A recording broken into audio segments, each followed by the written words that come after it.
Okay, welcome back.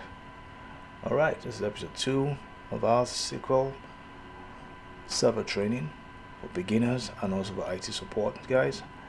Now, remember when we added the last data, which was the 2016 AdventureWorks DW?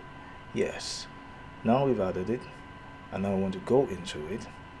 When you click on it, basically they come up with tables. This is how it records tables. All data is actually in tables. And let's look into this. I would like us to go into 2019. It's my favorite one on the 2019 table. So these are tables here, and in all these tables are where all the records are. They are words in which we use in accessing these tables to know what's inside. For example, this is the Human Resource Department. I would like to know the departments we have. Now you can see, now in the database, these are all the records. The straight lines are the records, and these are the columns. Column headings on top, you can see the IDs, the name, the group, and the modified date which was added. Now let's come up here. You can see select top from. Now these are command words we're going to be using a lot.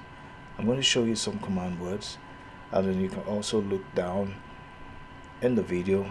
There's a link I provided for where you can go and check more command words. Go through them, and then we'll use them on the next part. But let me show you some of them first, then we can be able to go on. There we go. Yes, commands. So we have select, which I've shown you there. We used to select them. Then we have select top.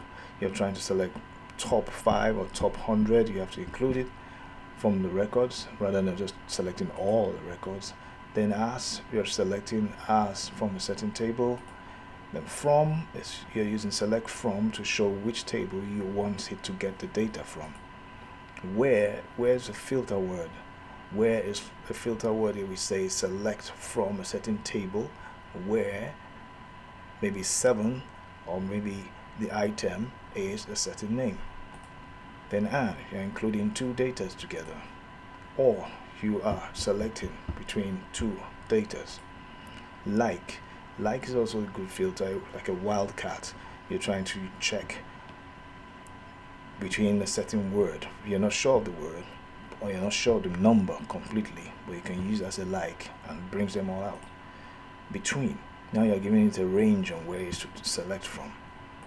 And in, you're including it into a certain data. And create, very important word, it's going to be using. So now with all these words, and I've included a link down, go under that link and check them out and what to use them for. And you'll meet me up in the next episode. Thank you.